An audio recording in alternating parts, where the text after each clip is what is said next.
Hi friends, ఈ వీడియోలో మనము రోజువారీ రాశి ఫలాలలో వృషభ రాశి వారి గురించి తెలుసుకుందాం. అంతకన్నా ముందు చిన్న రిక్వెస్ట్ ఫ్రెండ్స్, ఈ వీడియో మొదటగా చూస్తున్నట్లయితే లైక్ చేయండి, షేర్ చేయండి, అలాగే సబ్స్క్రైబ్ చేయడం అసలు మర్చిపోవద్దు. మీ యొక్క సపోర్ట్ నాకెంతో అవసరం.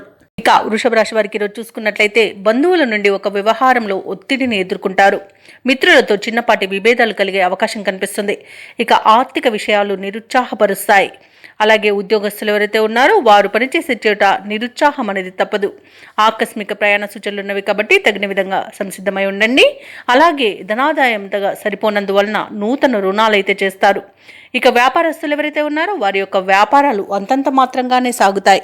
ఇక వృషభ రాశి వారి ఈరోజు ఆరోగ్య విషయంలో జాగ్రత్త తీసుకోవడం అవసరం. ఔషధ సేవనం చేయండి, తగ్గకపోతే వైద్య సంప్రదింపులు చేయడం మీకు ఎంతో మేలు చేస్తుంది. అలాగే బాధ్యతలు అధికమై కాస్త ఒత్తిడిని ఎదుర్కొనే అవకాశం ఉన్నందున మానసికంగా ప్రశాంతంగా ఉండండి. అధిక ఖర్చులు కనబడుతున్నాయి, కాస్త పొదుపు చేయడం ద్వారా ఈ పరిస్థితి నుండి బయటపడవచ్చు. అలాగే వ్యవసాయదారులకు కాస్త పంట నష్టం అనేది ఎదుర్కొనే అవకాశం అయితే కనిపిస్తుంది. షేర్ మార్కెట్లలో పెట్టుబడులు పెట్టే విషయంలో పునరాలోచన చేయడం మీకు మేలు చేస్తుంది. ఇక కాంట్రాక్టర్లు మోసపోయే అవకాశం కనిపిస్తుంది.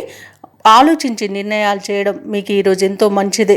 ఆచితూచి వ్యవహరించండి, తొందరపాటుతనం అసలు పనికిరాదు. అలాగే ముఖ్యమైన కార్యక్రమాలన్నీ కూడా వాయిదా వేయాల్సి వస్తుంది, ఎందుకంటే అడుగడుగున ఆటంకాలే కనబడుతున్నవి.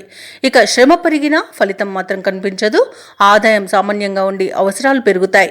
భార్యాభర్తల మధ్య అకారణంగా మనస్పర్ధలు ఏర్పడే అవకాశం ఉన్నందున కాస్త అర్థం చేసుకోవడానికి ప్రయత్నించండి. అలాగే ధార్మిక కార్యక్రమాలపై దృష్టి సారిస్తారు. వ్యాపార వాణిజ్యవేత్తలు ఎవరైతే ఉన్నారో వారు తొందరపాటు నిర్ణయాలకు స్వస్తి చెప్పాల్సిన అవసరం ఎంతైనా ఉంటుంది ఈరోజు, ఎందుకంటే నష్టపోయే అవకాశమే అధికంగా కనిపిస్తుంది. ఇక ప్రభుత్వ ఉద్యోగస్తులు ఎవరైతే ఉన్నారో వారికి లేనిపోని ఒత్తిడిలు అధికమవుతాయి. అలాగే బాధ్యతలు పెరుగుతాయి. చిత్ర పరిశ్రమ వారికి, క్రీడాకారులకు కొత్త చిక్కులు వచ్చి పడతాయి. ముఖ్యంగా విద్యార్థులకు నిరాశ మిగులుతుంది. ఇక మహిళలకి కొంత అశాంతి కూడా కలుగుతుంది. ఇక వృషభ రాశి వారికి అదృష్ట రంగు నలుపు, ప్రతికూలమైన రంగు ఎరుపు, అదృష్ట సంఖ్య 7. ఈరోజు వృషభ రాశి వారు లలితా సహస్రనామాలు పారాయణం చేయడం ఎంతో మేలు చేస్తుంది. అలాగే పనులలో వచ్చే ఆటంకాలని తొలగిస్తుంది.